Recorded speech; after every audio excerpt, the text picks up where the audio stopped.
ఉండవల్లి అరుణ్ కుమార్ గారు ఫోన్ లైన్లోకి వచ్చారు. నమస్తే అండి ఉండవల్లి గారు. నమస్తే నమస్తే.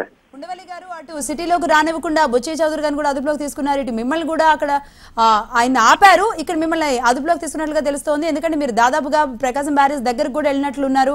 మరి పోలీసులు ముందే అక్కడ పర్మిషన్ లేదని చెప్పినా ఎందుకు మీరు ఇంత స్టెప్ తీసుకున్నారు? ముందుగా ఎవరు చెప్పలేదండి. నాకు చెప్పుంటే నేను రాత్రి రాజమండ్రి వెళ్ళిపోతున్నాను. నేను నిన్నే వచ్చాను. నాకు పర్మిషన్ లేదు అన్న సంగతి అసలు పర్మిషన్ పెట్టారన్న సంగతి కూడా బుచ్చయ్య చౌదరి గారు చెప్తేనే తెలిసింది నాకు. నేను నిన్న వచ్చి ఇక్కడ చాలా ఎంక్వైరీ చేస్తే అది సిపి గారికి పెట్టాడైనా సిపి గారు డెసిషన్ తీసుకోవాలన్నారు. మరి పొద్దున్న తీసుకున్నారు సిపి గారు. మరి ఈవేళ ఒక పేపర్లో వచ్చిన న్యూస్ ఏంటంటే నిన్న బుచ్చయ్య చౌదరి గారు సిపి గారిని కలిస్తే ఆయన పర్మిషన్ ఇచ్చారు. పర్మిషన్ ఇవ్వనన్నారు. అయినా సరే మరి బుచ్చయ్య చౌదరి గారు అక్కడి నుంచి పెద్ద ఊరేగింపు పెట్టుకుని రాజమండ్రి నుంచి బయలుదేరారని తెలిసింది. నేనైతే మామూలుగా నేను ఒక్కడనే వచ్చాను అప్రాన్ దగ్గరికి. ఎందుకంటే ఇది డిబేట్ తప్ప బల ప్రదర్శన కాదనుకున్నాను. అయితే బుచ్చయ్య చౌదరి గారు దాన్ని ఇంకో రకంగా తీసుకున్నారు. ఎనీవే ఇది డిబేట్ ఇంకా ముగియలేదండి. రేపు రాజమండ్రిలో ఎప్పుడో పెడతాం. ఓకే, అంటే ఒక్కరే రావడానికి గల కారణం ఏంటి? అంటే ఆయన బలగంతో వస్తున్నారు అని ముందు మీకు తెలియలేదా? ఒక్కరే వచ్చి అంటే మీరిద్దరు మాత్రమే కూర్చొని దాని మీద డిస్కస్ చేద్దాం అనుకున్నారా? అసలు ఏం ఊహించుకున్నారండి? ఆయన పిలిచింది ఏంటంటే విజయవాడలో కృష్ణా రైతులు అంతా కూడా చాలా హ్యాపీగా ఉంటే నువ్వేమో పట్టిసీమ నిరర్ధకమైన ప్రాజెక్ట్ అంటున్నావు కాబట్టి ఆ రైతుల దగ్గరికి వచ్చి మాట్లాడదు కానీ రా అన్నాడు ఆయన. సరే నాకు అభ్యంతరం లేదు వస్తానని చెప్పాను. ఆయన ఊహించి ఉండొచ్చు ఇక్కడ కృష్ణా రైతులంతా జూబిలియంట్ గా ఉన్నారు. ఈసారి కృష్ణాలో నీళ్ళు ఏమి రాలేదు, ఈ గోదావరి నీళ్లు పంపించారు. డెఫినెట్ గా ఈ సంవత్సరం పట్టిసీమ వల్ల వాళ్ళకి ఉపకారం జరిగింది. సో వాళ్ళు జూబిలియంట్ గా ఉంటారు, ఆయనకి జిందాబాదులు కొడతారన్న ఉద్దేశంతో పిలిచి ఉండొచ్చు. బట్ ఎనీవే మొత్తానికి ఇక్కడ విజయవాడలో జరగకుండా గవర్నమెంట్ ఆపేసింది. సో మొత్తానికి మీరు ఎక్కడున్నారండి? మిమ్మల్ని అదుపులోకి తీసుకున్నట్లుగా తెలుస్తోంది, అంటే కనబడుతుంది విజువల్స్ లో కూడా. అదుపు అంటే ఏం లేదండి, 151 అరెస్ట్ అంటారు, తీసుకెళ్తారు, కాసేపు అలా తిప్పుతారు, కాసేపు అయ్యాక వెళ్ళిపోమంటారు.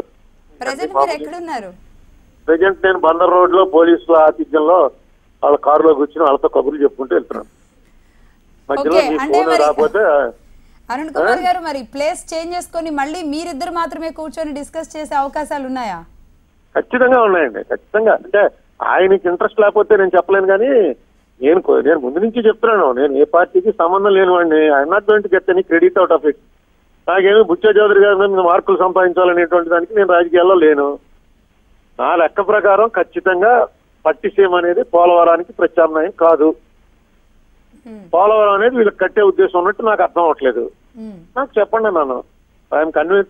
వాళ్ళు ఇచ్చేటువంటి ఆన్సర్ తోటి నేను కన్విన్స్ అయితే నేను వాళ్ళని సారీ పొరపాటు అయిపోయిందండి, నేను తప్పుగా మాట్లాడాను అని చెప్పి క్షమాపణ కూడా కోరతానని చెప్పాను. నేను బుచ్చయ్య చౌదరి గారిని ఎప్పుడు అడగల, గవర్నమెంట్ని అడిగాను. బుచ్చయ్య చౌదరి గారు వచ్చారు, సరే ఆయన సీనియర్ వచ్చారు కాబట్టి ఓకే బుచ్చయ్య చౌదరి గారు పర్వాలేదు అని చెప్పి ఉద్దేశంతో ఆయన రమ్మంటే నేను ఓకే అన్నాను.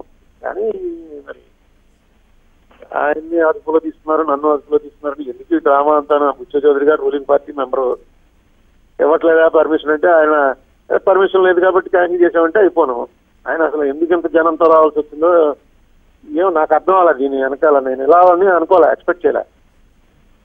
రైట్ అండి, థ్యాంక్ యూ వెరీ మచ్ అండి ఉండవల్లి అరుణ్ కుమార్ గారు ఫోన్ లైన్లోకి వచ్చినందుకు.